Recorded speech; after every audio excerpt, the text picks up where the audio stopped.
Mən bəzi şirkətlərlə işləyirdik, görürdüm. Məsələn, deyirdi ki, məndə bəli məhsullar var, mən gətirə bilərəm. Məndə burada Gürcüstandakı anbarımdadır. Gürcüstan anbar bu azad zonada olan anbarlardır.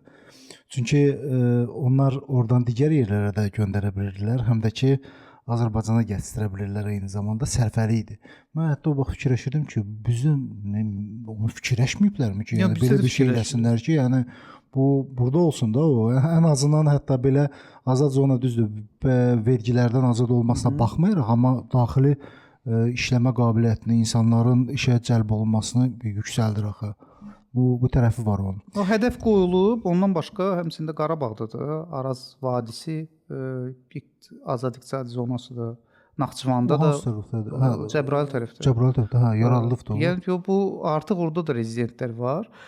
Bu mərhələ ilə biz bunu hiss edəcəyik. Əsas məsələ odur ki, bu aradakı boşluqları biz tamamlayaq. Əlaqələrimizi tam edək. Çünki bəzən bizdə birbaşa analogiyalar aparırlar. Məsəl üçün Dubay ilə, Sinqapurla, hansılar ki birbaşa dünya okeanına çıxışı var. Onların logistikası biraz fərqlidir. Bizdə tam fərqlidir. Bizdə quru dəhlizi asılıyıq.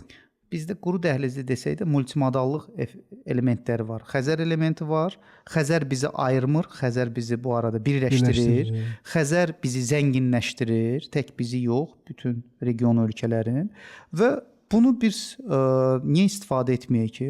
Xəzərdə bizim 167 illik bir gəmiçilik ənənəmiz var. Monopolistlik, xüsusiləşmiş gəmilər baxımından, yəni kranlardır, yedək gəmilərdir, hansısa neft platformaları üçün əməliyyatlar icra etmək üçün bu yalnız Azərbaycana... Yəni gəmiqayırma var da bizdə işləyir hal-hazırda. Gəmiqayırma zavodu sıfırdan tikilən də var, mövcud modernizasiya olunan da var.